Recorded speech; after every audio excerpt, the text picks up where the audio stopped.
मेरा सभी शिक्षक साथियों को नमस्कार और स्वागत है आपके अपने ही चैनल मास साहब की पाठशाला में।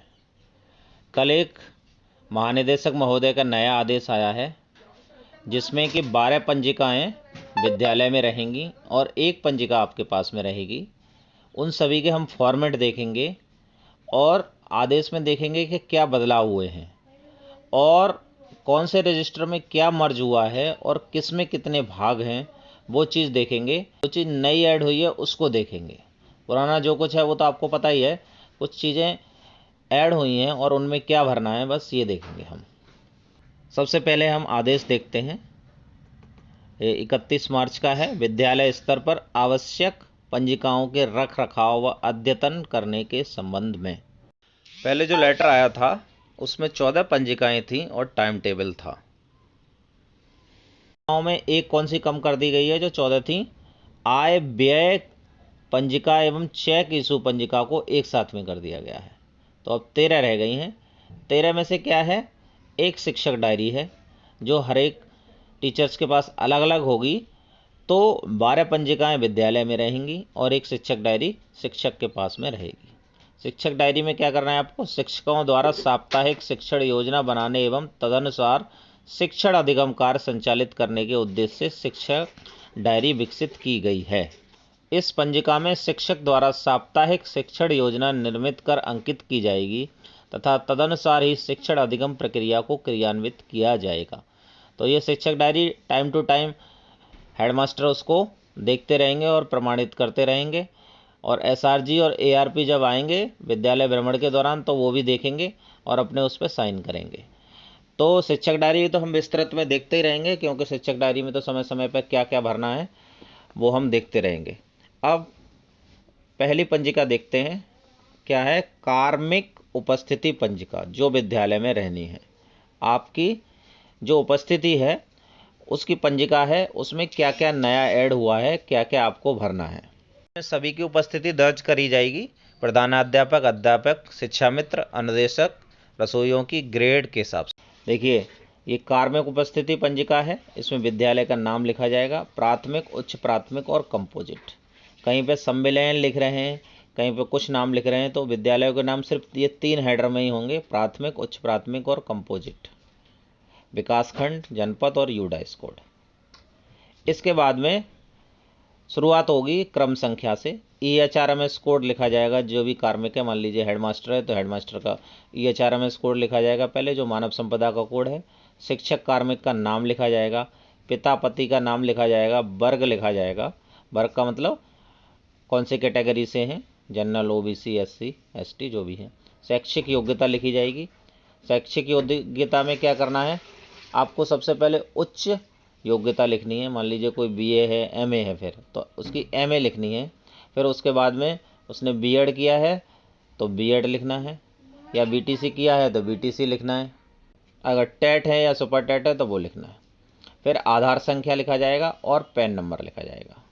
फिर इसी का दूसरा पेज है, उस पर मोबाइल नंबर, ईमेल ID, प्रथम नियुक्ति की तिथि, जब उसका फर्स्ट ज्वाइनिंग जब उसने की थी वो नियुक्ति तिथि लिखी जाएगी। जनपद में कब नियुक्त हुआ वो लिखना है, और वर्तमान विद्यालय में कब नियुक्त हुआ ये लिखना है। पदोन्नति हुई है तो पदोन्नति, पत्राचार का पता और पढ़ाई जाने वाली कक्षा, विषय, और कार्मिक की रुचि का क्या क्षेत्र है, और कार्मिक का फोटोग्राफ। तो ये सारी चीज़ें नई ऐड हुई हैं, तो ये सब कुछ आपको भरना है।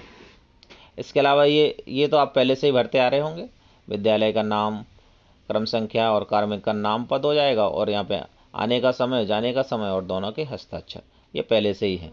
अब देखिए इसमें क्या ऐड हुआ है, अवकाश की संख्या और भरनी है। हर एक माह में अवकाश की संख्या और भरनी है। तो वर्तमान माह में लिए गए अवकाश की संख्या, ये लास्ट जब 31 तारीख कंप्लीट हो जाएगी या 30 हो जाएगी, 28, 29 जो भी है महीने में वो कंप्लीट हो जाएगी, तो उसके बाद में आपको लिखना है CL कितनी ली गई थी इस महीने में, CCL कितनी ली गई, और मेडिकल लीव कितनी ली गई, और अदर्स में मतलब और किसी टाइप की लीव है तो वो मेंशन करके कि कौन सी लीव कितनी ली गई। अद्यतन लिए गए अवकाशों की संख्या, जैसे मान लीजिए इस महीने में आप कुछ भी लिया, मान लीजिए CL1 है और पहले 2 लिए गए हैं, तो यहाँ पे टोटल यहाँ पे 3 लिखना है, 3 CL लिखनी है, ठीक है। और CCL जो भी है, ML जो टोटल अब तक ऐड करके उनको यहाँ लिखना है। और माह में प्राप्त प्रशिक्षण, वो प्रशिक्षण लिख देने, कौन सा प्रशिक्षण लिया, ऑफलाइन लिया या ऑनलाइन लिया, वो लिख दिया जाएगा। देखिए दूसरी पंजिका है प्रवेश पंजिका। इसमें विद्यार्थियों के नामांकन के समय संपूर्ण विवरण दर्ज किया जाएगा। देखिए दर्ज किया जाएगा, और इसमें एक नई चीज़ ऐड हुई है, और सारी चीज़ तो आप लिख ही लोगे। छात्र का प्रेरणा पोर्टल पर नामांकन करते हुए सिस्टम द्वारा एक यूनिक पहचान संख्या प्रदान की जाएगी, जिसे प्रधानाध्यापक द्वारा पंजिका में यथास्थान अंकित किया जाएगा। तो और सारी चीज़ें इसमें पुरानी हैं, नई चीज़ क्या है उसको देखते हैं। देखिए ये प्रवेश पंजिका है, विद्यालय का नाम लिख दिया, पहले पेज पे ही है, 14 कॉलम है इसमें। छात्र की यूनिक पहचान संख्या, तो वो छात्र की यूनिक पहचान संख्या आ जाएगी। और ये सारे पुराने हैं, छात्र का आधार नंबर, मातृभाषा, जन्म तिथि, सब कुछ पुराना है, ये आप भर दोगे। इसके बाद में वर्ग, व्यवसाय, प्रवेश तिथि, कक्षोन्नति तिथि, सारी एक क्लास का भरा हुआ है। और यदि किसी विद्यालय में शिक्षा प्राप्त की हो तो उसका नाम व टीसी क्रमांक लिखना है यहाँ पे। यदि पुनः प्रवेश लिया है तो पहले का प्रवेशांक, विद्यालय से उत्तीर्ण अंतिम तिथि, टीसी निर्गमन का क्या कारण है, तिथि और कारण, ये अन्य विवरण। तो ये इसका प्रवेशांक रजिस्टर हो। विद्यार्थी उपस्थिति पंजिका। देखिए विद्यार्थी उपस्थिति पंजिका में भी छात्र की जो यूनिक पहचान संख्या है, जो वहाँ पे प्रेरणा पोर्टल से जनरेट हुई होगी, उसको लिखना है। देखिए छात्र की यूनिक पहचान संख्या यहाँ पे लिखनी है। इसके अलावा देखिए जो अभी डीबीटी वगैरह ट्रांसफ़र हो रहे हैं, तो उसमें बैंक का डिटेल वगैरह लेते हैं हम, IFSC कोड, बैंक का डिटेल, खाता धारक का नाम, तो वो भी उसी टाइम आपको ले लेना है जब बच्चा एडमिशन के लिए आएगा, और आपको यहाँ पे लिख लेना है उसको। विद्यार्थी उपस्थिति पंजिका में कुछ नया नहीं है, ये आपको पता ही है, आप भरते ही आ रहे हैं। माह में कुल उपस्थिति लिख देनी है। निःशुल्क सामग्री वितरण पंजिका। देखिए निःशुल्क सामग्री वितरण पंजिका में क्या है कि छात्र की यूनिक पहचान संख्या यहाँ पे भी लिखी जाएगी, प्रवेशांक लिखा जाएगा और सब कुछ लिखा जाएगा। यहाँ पुस्तकों के नाम लिख दिए जाएंगे। पहले आप अलग अलग बनाते थे, अब वो एक साथ ही बनाए जाएंगे। सारे पुस्तकों के नाम लिख दिए जाएंगे और इन पे आप टिक मार्क कर देंगे, पुस्तकों के नाम लिख के, और यहाँ पे हस्ताक्षर करा देंगे। ऐसे ही बैग पे वितरण तिथि लिख देंगे यहाँ पे नीचे, और हस्ताक्षर करा देंगे। यूनिफॉर्म पे वितरण तिथि और हस्ताक्षर, जूता, मोजा, स्वेटर, और विद्यार्थी, माता पिता, अभिभावकों के हस्ताक्षर, और अगर कोई अन्य टिप्पणी है तो वहाँ पे यहाँ पे लिख देंगे। देखिए स्टॉक पंजिका बहुत ही महत्वपूर्ण अभिलेख है ये। इस पंजिका में विद्यालय की संपूर्ण परिसंपत्तियों, वस्तुओं, पंजिकाओं आदि का विवरण अंकित किया जाएगा। इसमें क्रय की गई सामग्री का विवरण, जैसे सामग्री का नाम, प्रकार, व्यय धनराशि, निर्माता, प्रकाशक का नाम आदि लिखा जाएगा। निकासी की गई सामग्री का विवरण भी इस पंजिका में अंकित किया जाएगा। इसमें अंकित समस्त विवरणों का सत्यापन प्रधानाध्यापक द्वारा किया जाएगा। जब भी किसी वस्तु का क्रय या निकासी की जाए, इस पंजिका को अद्यतन किया जाए, मतलब इसमें एंटर किया जाए। देखिए क्या क्या है इसमें कॉलम। क्रम संख्या लिखेंगे, क्रय तिथि मतलब कब खरीदा सामग्री को, सामग्री का नाम, कंज्यूमेबल या नॉन कंज्यूमेबल। देखिए कंज्यूमेबल या नॉन कंज्यूमेबल भरना है आपको, कि कंज्यूमेबल का मतलब कि ये चीज़ ख़त्म हो जाएगी, और नॉन कंज्यूमेबल का मतलब नहीं ख़त्म हो रही है। जैसे मान लीजिए साबुन खरीदा आपने, सर्फ खरीदा, तो वो ख़त्म हो जाएगा तो वो कंज्यूमेबल में आएगा। और नॉन कंज्यूमेबल, मान लीजिए आपने बैट खरीदा है, बॉल खरीदी है, तो ये नॉन कंज्यूमेबल में आएगा। क्रय की गई सामग्री की संख्या लिखी जाएगी यहाँ पे, क्रय मद और चेक इशू पंजिका का क्रमांक, व्यय धनराशि कितनी है, क्रमांक और व्यय धनराशि यहाँ पे लिखना है। किस मद से यूज हुआ है पैसा वो लिखना है। वाउचर संख्या मेंशन होता है, जिस पे आप बिल लेते हो तो उस पर वाउचर संख्या होता है। निर्माता, प्रकाशक, आपूर्तिकर्ता का नाम लिखना है यहाँ पे। प्रधानाध्यापक के यहाँ पे हस्ताक्षर होंगे। अगर आपने उसकी निकासी की है, मतलब उसको निकाला है, मान लीजिए कंज्यूमेबल आइटम्स हैं, उनको आप निकालोगे तो वो कम हो जाएगी ना, तो निकासी की संख्या लिखनी है और तिथि लिखनी है। निष्प्रयोज्य सामग्री का विवरण और स्टॉक में शेष सामग्री, मतलब आपने जो यूज कर ली उसका विवरण लिखना है, और अब स्टॉक में अब कितनी शेष सामग्री बची है। सत्यापन करता प्रधानाध्यापक के हस्ताक्षर होंगे यहाँ पे, और यहाँ पे टिप्पणी होगी। नेक्स्ट पंजिका है हमारी आय व्यय एवं चेक इशू पंजिका। इस पंजिका में विद्यालय में विभिन्न स्रोतों से प्राप्त आय एवं व्यय का विवरण अंकित किया जाएगा। इस पंजिका को 3 भागों में विभाजित किया गया है, एमडीएम, एसएमसी तथा अन्य। तो इन तीनों मदों से जो आय व्यय होगा वो सारा कुछ लिखा जाएगा इसमें।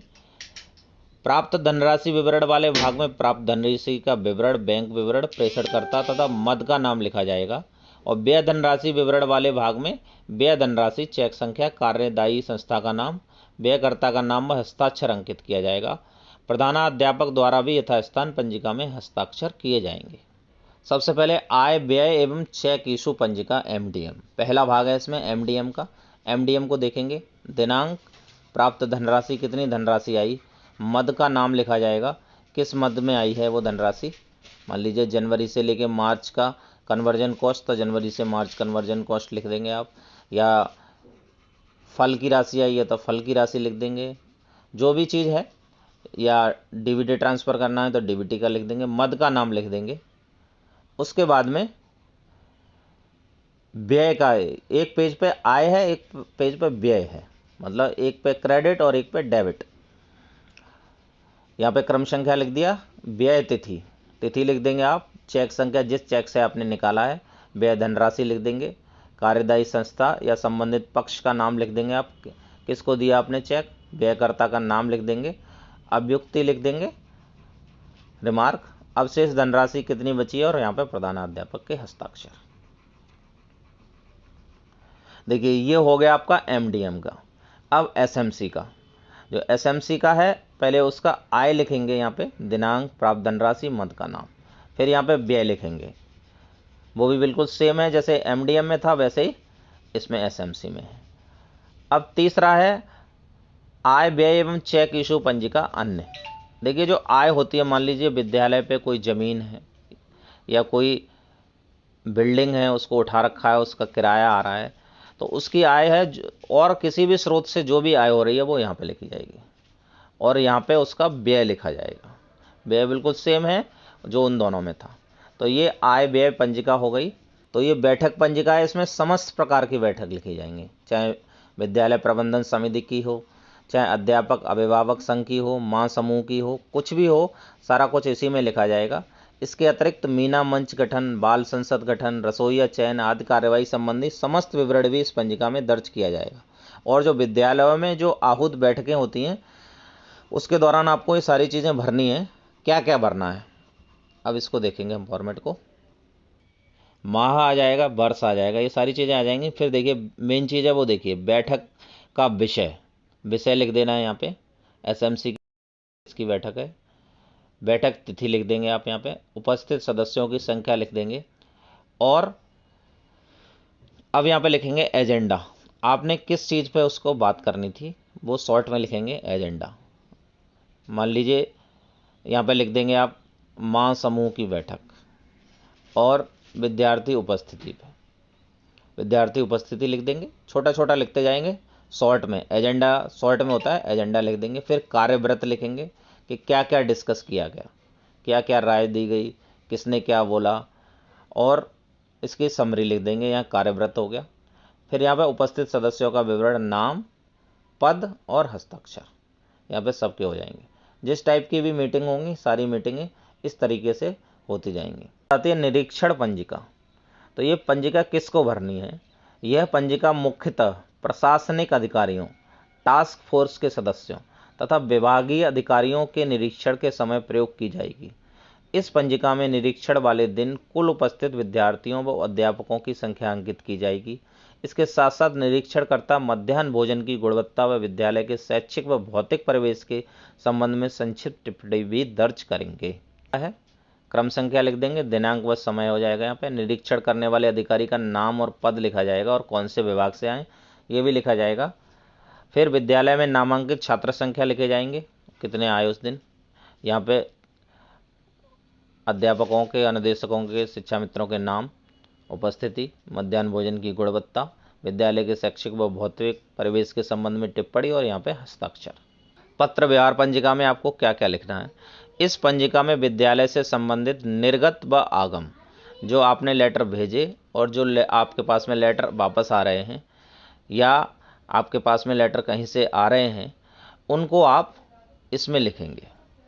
इसमें पत्र का सारांश लिखेंगे, पत्र संख्या लिखेंगे और प्रेषण हेतु टिकट, व्यय, रजिस्टर्ड स्पीड पोस्ट का भी मूल्य अंकित किया जाएगा। इस पंजिका को नियमित रूप से अद्यतन किया जाएगा। यह पत्र व्यवहार पंजिका का फॉर्मेट है। दिनांक, पत्र संख्या, प्राप्ति है या प्रेषण है, विषय पत्र का सारांश, नाम तथा पता, प्रेषण साधन टिकट मूल्य के साथ और विवरण अभिव्यक्ति। बाल गणना पंजिका। इस बाल गणना पंजिका में क्या क्या है, देखिए इसका क्या उद्देश्य है। जो बाल गणना पंजिका है इसमें 3 से लेकर 18 वर्ष तक के, पहले जो हम करते थे वो 6 से लेकर 14 तक करते थे, 3 से लेकर 18 वर्ष तक के समस्त बच्चों का विवरण भरा जाएगा और जिससे आउट ऑफ स्कूल बच्चों का चिन्हांकन किया जा सके और उनका एडमिशन किया जा सके। यूनिक पहचान संख्या लिख दी जाएगी, जिसका रजिस्ट्रेशन हो चुका है उसकी यूनिक पहचान संख्या लिख दी जाएगी, जिसका नहीं हुआ है उसका नहीं लिखा जाएगा। प्रवेशांक के केस में भी यही है, बच्चे का नाम, लिंग, जाति, वर्ग, जन्मतिथि, पिता का नाम, शैक्षिक योग्यता पिता की क्या है, व्यवसाय क्या है, माता का नाम, माता की शैक्षिक योग्यता, पता व मोबाइल नंबर लिख दिया। इसके बाद में एपीएल है या बीपीएल है, नामांकन की स्थिति क्या है, हाँ या नहीं है, नामांकित विद्यालय कौन सा है, नामांकित न कराने का कारण, अगर नहीं नामांकन कराया तो उसका कारण क्या है, पूर्ण की गई अंतिम कक्षा क्या है, विद्यालय छोड़ने का कारण क्या है, वर्तमान व्यवसाय क्या है, निकटस्थ विद्यालय की दूरी कितनी है, प्राथमिक की कितनी है, उच्च प्राथमिक की क्या है, अगर दिव्यांग है तो हाँ या नहीं और प्रकार है तो उसका क्या प्रकार है, अगर घुमंतु परिवार है मतलब बच्चे उसके परिवार के लोग चेंज करते रहते हैं, हर महीने या हर साल चेंज करते रहते हैं, तो उसका हाँ या नहीं और उसका स्थायी पता क्या है, जहाँ पे उसका आधार कार्ड होगा उसका एक स्थायी पता होगा, आधार कार्ड वगैरह बनवाया उसने तो वो उसका क्या पता है। तो इस तरीके से आउट ऑफ स्कूल बच्चों का चिन्हांकन और नामांकन के लिए ये रजिस्टर यूज करना है। अब अंत में आता है पुस्तकालय एवं खेलकूद पंजिका। इसके 2 भाग हैं, एक में पुस्तकालय और एक में खेलकूद। देखिए पुस्तकालय आवंटन विवरण, यहाँ पे विद्यालय, यहाँ पे क्रम संख्या, पुस्तक संख्या, पुस्तक का नाम, विद्यार्थी का नाम एवं कक्षा, निर्गमन तिथि किस डेट को आपने दिया, प्राप्तकर्ता के हस्ताक्षर, बच्चे का हस्ताक्षर, वापस कब लिया और प्रभारी के हस्ताक्षर, जिसने वापस लिया है वो यहाँ पे टीचर या जो भी प्रभारी है उसके हस्ताक्षर और टिप्पणी यहाँ पे।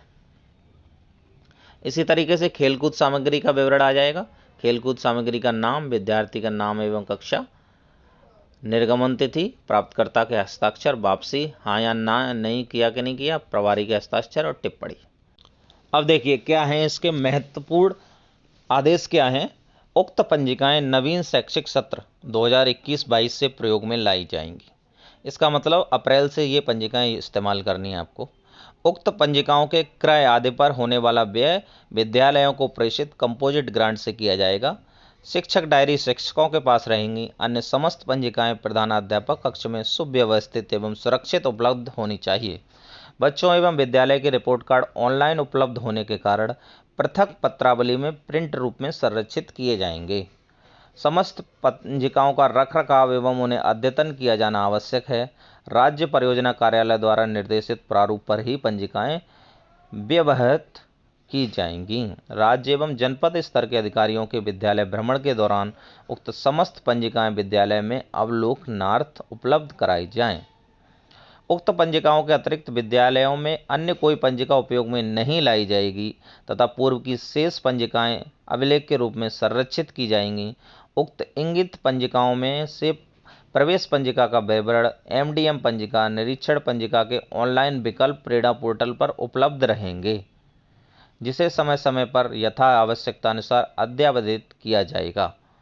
तो इसमें देखिए एमडीएम पंजिका, निरीक्षण पंजिका और बच्चों के प्रवेश का पंजिका का विवरण ऑनलाइन भी होगा। प्रेरणा पोर्टल के विभिन्न मॉड्यूल में इन पंजिकाओं में अंकित विवरण भी प्रमाणित माने जाएंगे।